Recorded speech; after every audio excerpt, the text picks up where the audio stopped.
Olá, pessoas, seres humanos da face da Terra. Eu prometi para vocês trazer coisinhas diferentes e novas aqui para este canal e finalmente estamos começando o quadro de reviews aqui na Gruta, das mídias e histórias da cultura pop, de mídias diversas, formas de arte diversas, desde videogames a quadrinhos, filmes, séries, animações, animes, etc e tal. E eu espero que vocês gostem desse formato. Então pega aí a sua pipoquinha, seus lanchinhos, sua bebidinha e tudo mais, porque hoje nós vamos falar sobre um top 10 muito especial, as top 10 histórias de terror mais cruéis que eu já vi, porque a gente gosta de sofrer um pouquinho, né? Nessa lista também temos alguns dos meus terrores favoritos de mídias diversas. Meu único pedido antes disso pra vocês é deixem o seu like, grutinhas e grutinhos, por favor, pra já dar aquele apoio aí. Compartilhe aí com as suas amizades também pra chamar mais grutinhas e grutinhos pra essa comunidade GLS de gamers lésbicas e simpatizantes aqui na Gruta, minha gente. Se você ainda não é inscrita, se inscreva no botãozinho aqui embaixo, já ativa o sininho pra não perder as próximas notificações do canal, acompanhe a aba comunidade também, que estamos sempre trocando ideia, referências por lá, enquetes nas quais vocês participam e escolhem as próximas temáticas e jogos das nossas Gruta Lives e Gruta Plays aqui no canal. Raposinha do futuro aqui, minha gente, pra falar pra vocês que tem um pequeno disclaimer a fazer aí em relação a este vídeo, que é o seguinte: eu gravei esse vídeo no início do ano pra dar feliz ano novo pra vocês, né? Era um vídeo para ser lançado em janeiro, né? Estamos aqui 5 meses depois. Como vocês sabem, eu tive diversos problemas técnicos ao longo desses meses, né? Com o programa de edição, com os drives do computador, enfim, várias coisitas. Finalmente, agora, no mês de maio, eu consegui prosseguir aí com as edições e com este vídeo, que foi um vídeo um pouco mais complexo também de editar no geral. Pode ser que essa lista esteja levemente desatualizada, porque eu ainda não tinha jogado Silent Hill 2 e eu ainda não tinha assistido algumas coisas que eu assisti esse ano também. Então, se eu tivesse feito recentemente essa lista, com certeza teria entrado, se pá, até 2 itens na lista aí referentes a Silent Hill 2, porque tem pelo menos 2 histórias trágicas dentro desse jogo que eu teria referenciado com certeza, ou sei lá, teria colocado em um item só e falado das histórias, né, da Angela e a história do James com a Mary, com certeza. E atualmente eu acho que eu teria trocado algumas posições aí dessa lista também, então deixo pra vocês chutarem aí quais delas seriam trocadas e vocês me digam como vocês posicionariam esses itens na lista aí depois que vocês assistirem as 2 partes também, beleza? Peço perdão por não ter as histórias que, né, hoje em dia essa lista teria, mas haverão outras listas aí, minha gente. Inclusive eu vou me organizar melhor pra na próxima fazer o top 10 em um vídeo só, né? Porque ainda não tenho tanta prática com esse tipo de vídeo, então acabei falando demais e tive que dividir o vídeo em 2 partes. Espero que vocês gostem de qualquer maneira e beijinho, bom vídeo pra vocês. Bora pro nosso top 10 de horrorzinho cruel, coisas trágicas que mexem com o nosso coraçãozinho, deixa a gente assim, desolada, deixa a gente meio... Por quê? Don't do drugs. If you're doing it, stop it. Tu chega mais nas redes sociais de Raposita del Oeste. Eu sou a Raposa do Oeste e você está na Gruta.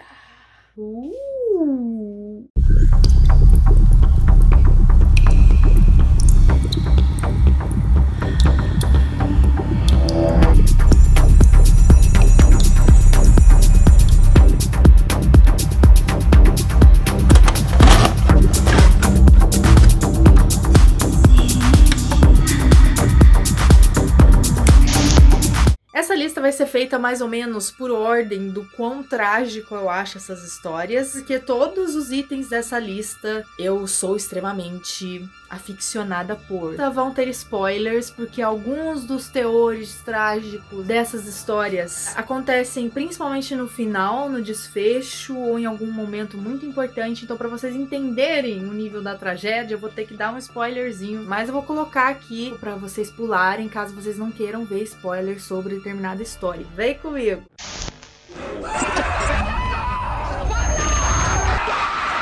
Em 10º lugar, temos o filme de terror espanhol REC, minha gente. Sim, de 2000 e pouquinho. Aí eu vou colocar a data aqui pra vocês também. Found footage. Found footage significa gravação encontrada, né? Que é aquele tipo de terror realista meio Bruxa de Blair das ideias, sabe? Que alguém encontra uma fita VHS e aí rola um terror em primeira pessoa, né? Aquela coisa de um dos personagens ser a pessoa que tá segurando a câmera e ela está envolvida na história do terror. E REC, pra mim, é um que se supera no nível de ser mais aterrorizante. Pra mim, na minha humilde opinião, não me mata, cara! Não me mata, por favor. A Bruxa de Blair não chega a ser como REC. O REC, ele trouxe uma perspectiva muito diferente. Ele inovou na questão do found footage, na minha opinião, porque a sensação que dá de várias sequências ali do filme sem cortes, parece ser sem cortes, pelo menos algumas partes, é muito bem feito, muito bem atuado, né? A gente tem a nossa protagonista e o seu parceiro, que parece ser seu companheiro também, que tá trabalhando ali, e eles estão fazendo uma reportagem,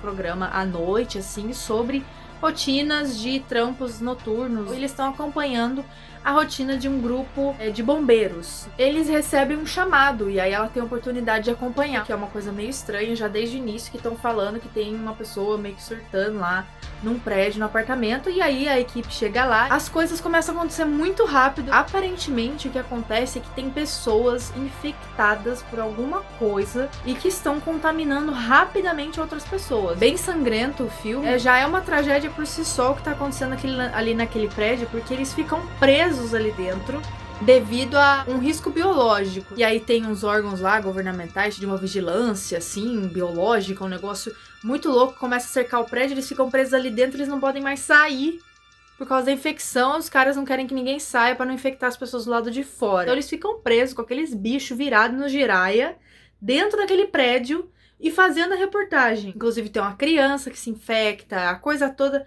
é muito louca. E é um filme que me fez ficar acordada à noite pensando nele na época. Sim. Não só pela crueldade do fato daquela infecção. É um filme extremamente cru em seu terror. É muito convincente toda a atmosfera do filme. Mas aí tem um fator a mais nesse filme, que é a revelação no final do filme sobre o que são esses zumbis que estão se infectando rapidamente ali dentro desse prédio. A própria premissa, né, essa lore por trás do que tá acontecendo no prédio é bastante trágica. O desfecho desse filme é muito trágico também. No desfecho ali, a nossa querida protagonista, né, e o carinha, depois que todo mundo já tá totalmente virado no cacaroto, na mochila de criança, eles acham uma porta lá no final que basicamente não pode ser aberta, né, no último andar do prédio. Essa porta tá toda acorrentada lá e a mulher consegue achar no molho de chaves, no desespero do quase morte, que tá todas as pessoas infectadas subindo atrás deles, e é uma cena pavorosa que vai filmando eles vindo de baixo assim. Esses bichos aí, né, eles não estão simplesmente infectados. Existe um elemento de possessão.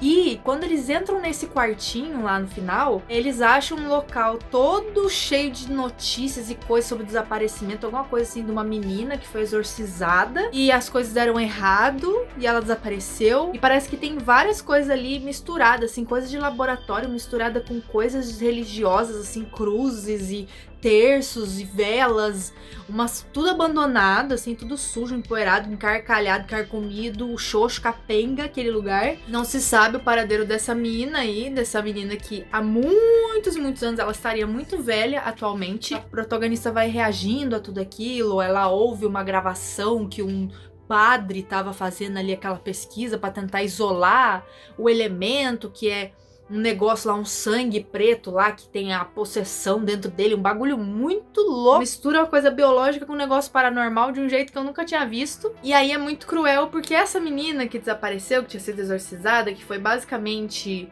o experimento desses padres, dessa galera, você percebe que essa garota, na verdade, ela está presa ali, nesse quarto trancado por todos esses anos e possuída, vagando ali por aquele apartamento. E ela é a raiz de toda essa infecção. Muito cruel pensar que uma criança passou por isso e passou a vida inteira ali presa. Quando você vê a personagem no final do filme, que ela a cena final é a perseguição desse bicho tenebroso que é essa mulher, né? E a protagonista, ela é a última sobrevivente na cena. E eles estão ali com a câmera noturna. Então é uma cena super convincente também, muito imersiva e muito assustadora. Quando você se depara com essa personagem, você tem medo. Mas se você parar pra pensar na história dela, é extremamente triste. E é muito trágico também o que acontece com a nossa protagonista, não é mesmo, Hannah Bastante? Você é muito linda. Você é linda. Você é maravilhosa, você é extremamente perfeita, Hannah Bastante. Ai, que mudadora. Então a nossa protagonista acaba perdendo ali o companheiro dela e ele cai com a câmera, mas ela perde também a câmera em algum momento e fica sem a visão, né, da luz noturna, porque não tem luz dentro desse lugar, tá tudo escuro. E aí mostra a câmera, né, que caiu no chão e a nossa amiga tá tateando assim o chão tentando achar, aí ela é pega pela mulher pra aquela coisa ruim lá, né? E é isso, assim, o filme acaba assim, dando a entender que a nossa protagonista está falecestes, mas tem a sequência que a gente vê que não é bem por aí, né? Mas aí o 2 é muito bom também, mas aí já é uma outra proposta de continuação da história que é muito boa. Só no 3 que cagou tudo mesmo, que o filme é uma droga e eu nem considero uma sequência de REC, porque trocaram a direção e ficou péssimo. O REC 3, ironicamente, é um dos piores filmes de terror. Talvez eu faça uma lista sobre os piores filmes de terror. Deixa aí nos comentários, vocês querem ver uma lista dos piores filmes de terror que eu já vi na minha vida? Que você chora e pensa, por que eu perdi 2 horas da minha vida pra ver essa merda?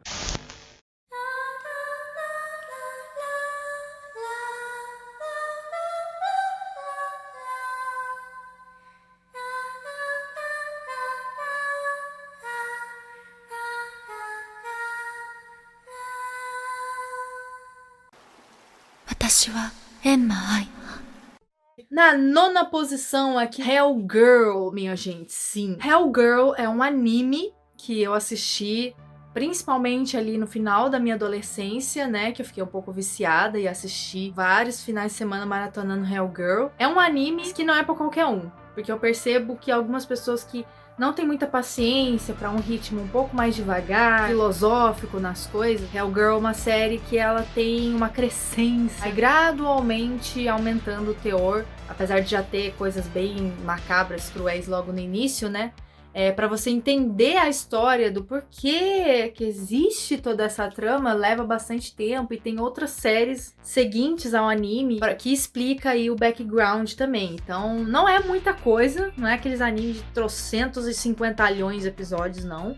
É bem curto, na verdade, comparado a muita coisa que a gente vê por aí. Que animes de terror, no geral, costumam ser mais curtos e me gusta. Eu gosto de animes curtos. O que é o anime Hellgirl? Que originalmente se chama Jigoku Shoujo. Jigoku Shoujo significa garota do inferno. Jigoku é inferno e Shoujo é garota. É a Enma Ai, uma personagem, a nossa protagonista. Ela tem um tratado com um mestre lá da morte, eu esqueci o nome. Ela tem a incumbência de realizar vinganças, levar as almas envolvidas nessas vinganças para o inferno. Então ela se torna meio que a barqueira do inferno, né? No início do anime já começa aí. Mas como que a Jigoku Shoujo realiza essas vinganças? Existe um site que entra no ar, se eu não me engano, à meia-noite. Existem vários boatos e lendas urbanas em torno desse site. E a maioria das pessoas não acredita que é real o que acontece ali. O nome do site é Hellgirl. A pessoa vai lá e coloca o nome da pessoa da qual ela quer se vingar. E aí, em algum momento, a Emma aparece pra essa pessoa e ela é uma figura que eu não vou dizer que ela é tenebrosa, mas ela é sinistra. Tem aqueles olhos vermelhos, uma expressão triste, vazia, e ela parece uma criança. Mas aí ela fala pra pessoa, né, que ela pode se vingar da pessoa, mas que tem um preço. Essa pessoa vai ter uma morte terrível e que tem a ver principalmente com os pecados, né, as coisas que elas infringiram às outras pessoas. Então a vingança é feita dessa forma, né? O pior pesadelo da pessoa acontece e ela é mandada, levada pro inferno depois dessa morte horrível. E a Emma, junto com seus assistentes, né, que são alguns espíritos, entidades, sei lá, que ajudam elas a criar essas situações, armadilhas para as pessoas morrerem e acabarem sendo levadas pela Emma. Para realizar essa vingança, a pessoa tem que oferecer a própria alma. Então, quando a pessoa morrer, ela também vai para o inferno. Então, essa é a forma que o Mestre dos Mortos lá encontrou para colocar a Emma como alguém que vai levar almas em dobro para o inferno, basicamente, né? Tem vários episódios, são temáticas algumas bem densas, bem pesadinhas, assim, né? Relacionado a assédio, bullying, com várias personagens diferentes. E cada episódio não necessariamente tem uma conexão, assim, né? Linear, mas é interessante assistir em ordem para você ver algumas coisinhas, alguns detalhes que vão sendo soltos a respeito da história principal por trás de Hellgirl, que faz a gente ficar se perguntando sobre várias coisas, até onde o ser humano vai com algumas coisas, com o desejo de vingança ou com a crueldade que algumas dessas pessoas nas quais os clientes da EMI realizam vingança são pessoas extremamente ruins mesmo, e algumas coisas também são bem fúteis, né, da parte de algumas pessoas realizando vinganças. Então é um anime muito interessante pra gente refletir sobre os limites ali da humanidade e das coisas mais sombrias sobre as pessoas, sobre a gente. Justamente a lore por trás de Hellgirl é extremamente trágica. E eu não vou entrar em tantos detalhes a respeito dela aqui, mas já esteja avisado que isso aqui inclusive é conteúdo de coisas que vem de série posterior à série do Hellgirl, o background, a origem de Emma Ai. Uma das partes mais interessantes desse universo, né, foi ver e desvendar o passado de Emma Ai e como ela se tornou a Jigoku Shoujo. Quando criança, ela foi oferecida a sacrifício nos anos de 1600 que ela vivia. Então ela é de tempos muito antigos no Japão e ela tá meio que atuando nos tempos modernos como Jigoku Shoujo, né? Então ela já é uma entidade, ela é um espírito, ela já não é humana. Só que ela já foi humana, foi sacrificada, enterrada viva para acalmar os espíritos da montanha lá. E ocorreram algumas coisas na família dela que levaram o pessoal a dar as ordens para um dos garotos que era um dos melhores amigos dela jogar a terra nela. Então, no momento em que ela estava sendo enterrada viva, ela conseguiu abrir um olho por trás das faixas todas que colocaram nela e ela viu o próprio amigo jogando a terra nela.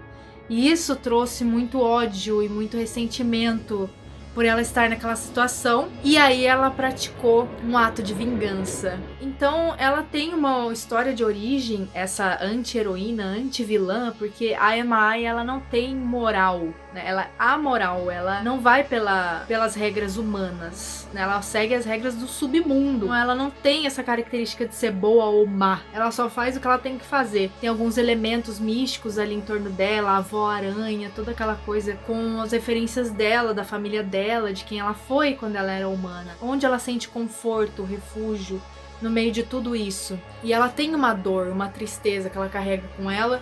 O que sobrou nela foi esse ressentimento e no ato de vingança ela acabou causando um desastre, né? Essa coisa do sacrifício não aceito, né, pela pessoa que está sendo sacrificada, gerar uma maldição em cima das pessoas à volta. Então ela lançou essa maldição, né, na força do ódio, ela meio que infringiu as leis ali do submundo. Então, para consertar isso, ela teve que se tornar Jigoku Shoujo. E muito bem justificada essa vingança também. Ela, apesar dela ser uma personagem mais apática, você vai entendendo como ela se sente, e é uma história muito trágica, com várias histórias trágicas no meio dela ali também, né? Então é por isso que Hellgirl de Jigoku Shoujo merece o 9º lugar aqui na lista. Tá. Meu Deus. Socorro, sai! Sai, seu animal! Sai! Saiam, seus animais! Redia Colosso!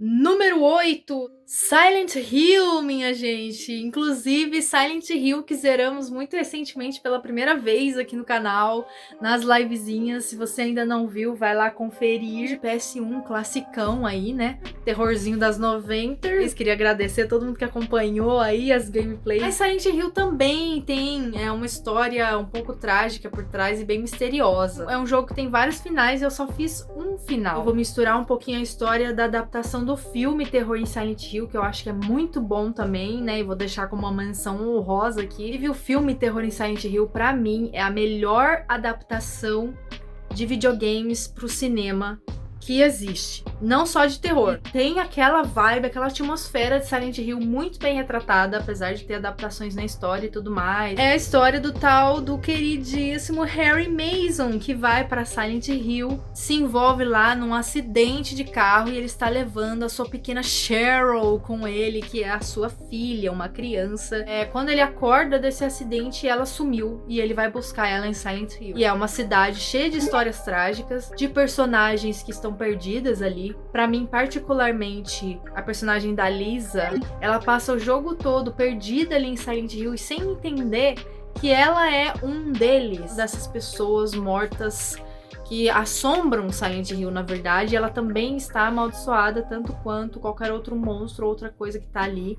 Então é uma história que eu considero bastante trágica. E tem outras histórias trágicas aí, a da própria Alessa, né, que no jogo eu senti que não explica tão profundamente, mas aparentemente existe uma seita nesse lugar que também sacrificava pessoas, provavelmente crianças. Ela surge como uma entidade, né, no final do jogo, dependendo das escolhas que você faz. E inclusive eu fiz o final mais trágico que eu poderia, porque eu não consegui salvar o nosso amigo lá e também não consegui salvar a policial Sybil Bennett, que nos acompanha lá, né, e que eu nem sabia que existia a opção de não ter que enfrentar ela quando ela vira no giraia do capiroto. Um final bastante trágico porque o Harry tá totalmente perdido ali. Você enfrenta a Alessa, só que a Alessa tinha rolado todo um ritual que a Dahlia fez, a mãe dela, a Dahlia Gillespie, né? E no jogo ela é muito mais cruel do que no filme. E é uma mãe mais, assim, não tão afetuosa com a Alessa. Tem umas cenas, assim,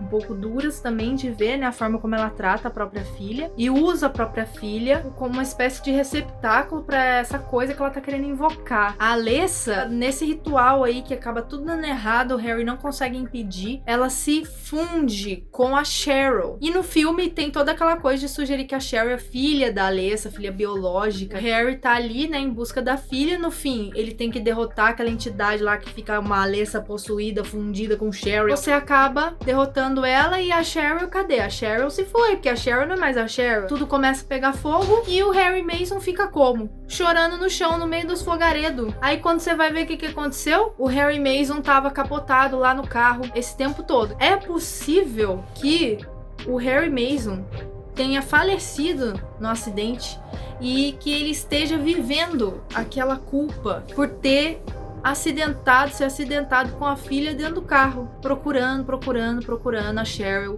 em Silent Hill, sem nunca conseguir encontrá-la. Eu sei que tem finais bons também no jogo, não sei como eles são, eu não sei se ele consegue recuperar a Cheryl, se ele realmente sai de Silent Hill. Tenho impressão pelo filme, né, e por esse jogo, pelo final que eu peguei pelo menos, de que Silent Hill é tipo um limbo, que as pessoas ficam presas depois que elas falecem. Ou, se elas forem pra lá, elas automaticamente não conseguem voltar. Toda aquela sofrência do Harry Mason pra no fim, a gente nem sabe se ele tá realmente vivo, se a Cheryl existe mesmo. É muito misterioso, né? Mas é muito bom e muito trágico. Então, é por isso que Silent Hill tá aqui na 8ª posição. E chegou uma Jéssica Luana Chegastes, ó, tá vendo?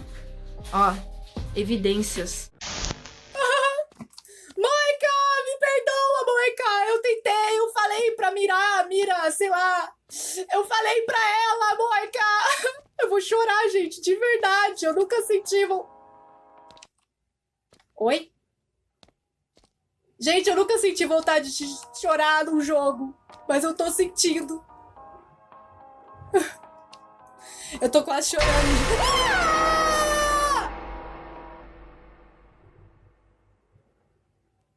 No 7º lugar dessa lista de histórias de terror mais cruéis que você respeita, Sozinha no Karaokê, da Tila's Art. Um jogo de terror independente, uma desenvolvedora japonesa, com 2 pessoas só, com a temática de terror realista e também terror paranormal, né, em algumas de suas narrativas aí. Em 2023 foi lançado Sozinha no Karaokê, que foi o primeiro jogo que eu joguei da Tilas Art, né? Eu já vim acompanhando essa desenvolvedora há anos aí, né? Que, assim, sempre trouxeram histórias de terror muito características, muito peculiares. E eu gosto muito de terror realista, né? Eu acho que é um tipo de terror que me pega mais, me engaja, me assusta, né? E também aquele exercício empático é muito grande, porque a gente consegue realmente se ver numa situação similar. E Sozinha no Karaokê tá em destaque pra mim até hoje, porque é uma história que toca numa temática muito sensível, muito tensa, que é o assédio sexual e o stalking. A questão dos stalkers no Japão é uma questão que tem sido debatida há alguns anos. Eu falei um pouco sobre isso lá na gameplay. Esse tema, ele é desenvolvido de uma maneira muito tenebrosa e você sente como é sufocante muitas vezes ser uma garota jovem, né? Deve ser uma adolescente aí no final da adolescência, a nossa protagonista. E nós temos lá a Moeka, que é a sua melhor amiga. Então elas estão lá, elas estão no ensino médio e elas estão jogando basquete lá no início. E elas programaram de ir ao karaokê juntas. E aí na hora de sair, de ir pro karaokê, o treinador chama lá a Moeka pra ajudar a organizar umas coisas. E aí a nossa protagonista, ela vai pro karaokê sozinha. Logo no início do jogo, que a amiga dela, Moeka, fala pra ela ir na frente, que elas se encontram lá. Chegando lá, já tá tudo estranho, as pessoas agem estranho, até a atendente é meio estranha, meio grosseira. Aí tem outras personagens ali também que estão, né, transitando. E tem um cara esquisito ali, stalkeando a mina. Só que a personagem é meio desatenta, né? Ela vai cantar no karaokê de qualquer forma, sendo que a amiga dela liga pra ela e claramente ela está em perigo. Tá acontecendo alguma coisa, mas a nossa personagem não se toca e vai lá no karaokê. E aí ela fica lá cantando e tal, não sei o que, e começa a acontecer umas coisas sinistras. Tem um cara ali que tá observando no karaokê e tal, né? Esse cara vai ficando cada vez mais estranho, ele tenta se aproximar, ele tenta entrar na sala em que a gente tá no karaokê. Ele coloca uma comida, uma bebida estranha lá, que a gente fica até alucinada. E tem um pesadelo com a nossa amiga que tá em perigo. Só que quando a nossa personagem se toca, tem alguma coisa muito errada acontecendo, já é meio tarde e a nossa amiga já tá ligando pedindo socorro. O que que acontece? O treinador da escola é um abusador em série, né? Um estuprador de meninas, né, menores de idade. Basicamente o cara é um pedófilo. E aí ele abusou da amiga dela. A amiga tentou tirar uma foto dele enquanto, né, ele tava indo pra cima dela e mandou pra amiga, que é a nossa protagonista. Só que o cara viu, e aí ele vai atrás da gente no karaokê. E a gente tá o quê? Sozinha no karaokê. O stalker some, aquela mina estranha some, e é muito suspeito como tudo acontece. Parece até que tem alguma coisa armada com mais pessoas. E você acaba ali numa perseguição sinistra com esse treinador indo lá atrás de você pra tentar te silenciar, porque ele quer apagar todas as provas. E aí é super tenebroso essa parte, né? Acho que pelo fator de estar sendo perseguida por um assediador. E é um dos jogos em que eu mais senti medo em toda a minha vida. Também uma das histórias mais trágicas que eu já vi. O jogo tem 6 finais, então tem finais muito trágicos nesse jogo, em que as coisas dão muito errado. Porque depois que você finaliza o jogo, você percebe que você poderia evitar muitas coisas logo no início. Tipo, não se separando da sua amiga. Tem finais muito bons, em que o agressor é punido. Tem finais em que você mata o agressor, tem final em que você é pega, tem final em que você também se torna uma das vítimas. Não é nada explícito o jogo, mas é tenebroso o suficiente e é cruel o suficiente para você refletir sobre como é difícil ser uma garota, né? E a nossa tendência jogando o jogo, que é muito louco e é um teor cruelzinho também dessa história, é que a gente tende a julgar e falar: cara, por que você tomou esse bagulho? A sua amiga claramente precisava de ajuda, você é a pior amiga, que você comeu essa batata com papel. Por que, velho? Mas aí, se você for parar pra pensar, ela é uma adolescente japonesa, né? Então é uma menina com muito pouca experiência nessa vida. E a questão do assédio sexual e dessas questões de misoginia e perseguição no Japão, apesar de estarem sendo debatidas com mais frequência nos últimos anos, é muito pouco falada. Aqui a gente tem problemas em relação a isso, mas lá é tudo muito velado, muitos pactos de silêncio sobre isso, não se conversa com as jovens sobre esses perigos, sobre essas questões. O Japão é considerado um país extremamente seguro, mas para as mulheres nem sempre é, porque a misoginia lá é exuberante, tanto quanto aqui. A sua maneira, né? A sua maneira na forma da cultura japonesa. Então é interessante terem colocado esse fator, né, dos erros que você meio que é obrigada a cometer no jogo. A gente tende a julgar, mas quando a gente tá na situação é diferente, principalmente se a gente não tem muita informação. E lá a questão dos stalkers, apesar de tá sendo documentada, né, mais debatida, ainda é muito ignorada, principalmente pela força policial. No Parasocial também, né, que também é da Tilas Art, mostra como que é essa relação com a polícia, que a polícia ignora, ou enfim, não tem provas, aquela coisa toda, fica por isso mesmo, né? Então tem alguns casos que desencadearam mal lá no Japão por causa disso, porque ninguém fez nada a respeito dos stalkers. Para além do questão do stalker, o jogo também tem essa questão do assédio sexual do estuprador, né, que o grande vilão do jogo é um pedófilo. Então é uma história extremamente cruel, ele abusa de várias meninas quando você faz finais lá em que você descobre o que ele faz e tenta levar as provas para denunciar ele. Então é um jogo com uma história muito cruel que permeia a vida real também, né? Porque infelizmente, não só no Japão, mas no mundo todo e aqui no Brasil também já passei por situações similares. Então ele merece o lugar aqui. No 7º lugar do nosso top 10 de histórias trágicas de terror que você respeita. What's going on? It's death.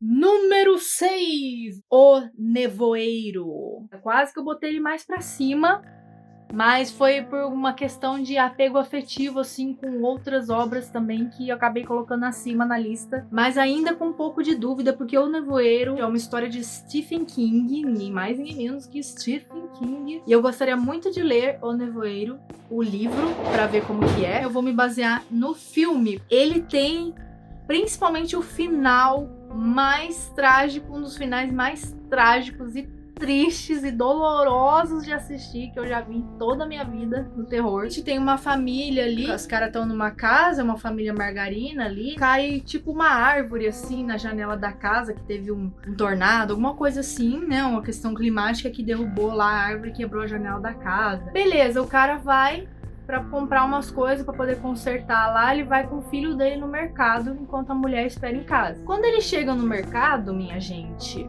aí é que o bagulho começa a ficar louco, porque eles já estavam avistando um tal de um nevoeiro super denso chegando ali naquela região. Quando o cara entra no mercado, antes de ele sair, o nevoeiro chega até eles. E aí fica tudo Silent Hill. Total Silent Hill usado. Uma fumaceira, uma neblina que não dá pra ver nem um palmo na frente do rosto. Tá meio suspeito, a galera fecha o mercado. E aí, de repente, vem alguém correndo do nevoeiro falando que tem coisas horríveis no nevoeiro e que ele viu alguém morrer, assassinado ali dentro do nevoeiro por alguma coisa. As pessoas que estão no mercado ficam todos presos ali dentro. E logo no início do filme você já vê que tem criaturas extremamente perigosas. Bem Silent Hill mesmo. Inclusive a estética das criaturas lembra muito Silent Hill. E o filme basicamente se passa naquele mercado. 3 personagens nesse filme, se não me engano, que são atores de The Walking Dead também. Então, o cara que vem avisar, uma das mulheres lá, a loira, a atriz que faz a Carol no The Walking Dead, ela é uma mãe, tá sem as crianças ali no mercado, ela decide sair e procurar suas crianças e ela pergunta pra todo mundo ali, olha minha gente, alguém quer vir me ajudar a achar meus filhos? Porque eu não vou ficar aqui se fumacer com criatura lá fora e meus filhos sozinhos por aí, eu tenho que ir lá ajudar ele, alguém vai me ajudar? E aí ninguém quer ajudar. E o nosso protagonista, a hora que ela olha pra ele, ele pega a criança dele no colo e fala, eu já tenho meu filho pra cuidar. E aí ela sai no meio do nevoeiro, um silêncio, ninguém sabe o que aconteceu com ela. Será que foi Lizzie, Look to the Flowers? Guarda essa informação. Aí começa, né, algumas tentativas, pessoas idiotas querendo sair, machos idiotas querendo provar a masculinidade deles, que é lá se passar de herói e acaba sendo sugado, carcomido, todo dividido pela metade. E os outros caras que quer dar aula de machão também incentiva o pobre jovem a falecer, todo cagado. E aí as coisas começam a ficar tensas dentro daquele mercado. Tem uma fanática religiosa, tem umas galera que já não se entendem muito bem, e aí quando rola o negócio lá com o moleque morto pelas criaturas, ninguém quer acreditar neles, aí começa a dividir as pessoas começam a tretar, a mulher começa a fazer uma seita, usando as questões que estão acontecendo como um pretexto pra fragilizar as pessoas pra poder seguir ela, acreditar nela, e coloca a vida de outras pessoas em risco. Então é muito louco que o terror maior de O Nevoeiro seja as pessoas, meio, sei lá, entre quatro paredes, um negócio meio existencialista. A partir de um certo momento do filme começa a parecer mais perigoso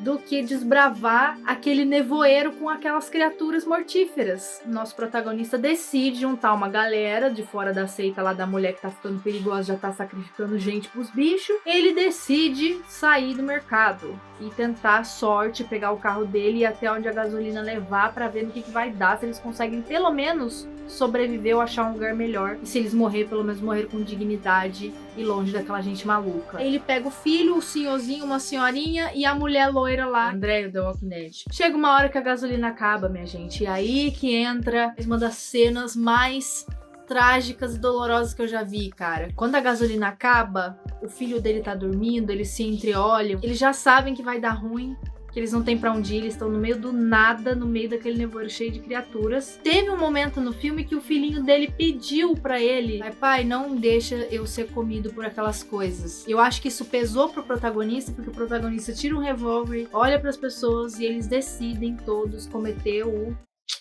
né? Todos deixam de viver, só que só tem bala pra 4 pessoas, sendo que tem 5. Aí o cara falece todo mundo, dá um tiro em cada um e ele não tem uma bala pra ele. Então ele vai se sacrificar para os monstros pra que as outras pessoas não tenham que ser comidas, né? Aí na hora que ele sai, mano, do carro, vem o exército com um monte de gente carregada de sobrevivente e adivinha só? A Carol!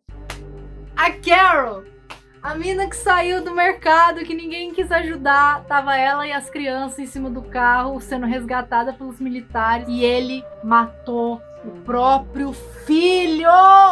Ele matou o próprio filho! E ele surta na hora. Não, o Billy morreu, ele não tá mais aqui! Mano, é muito desesperador, sério. Um dos mais dolorosos que eu já vi, é uma coisa terrível. Você fica mal fisicamente, assim, falar, mano, não é possível, cara, o cara matou a galera e tinha ajuda vindo. Se ele esperasse mais 10 minutos.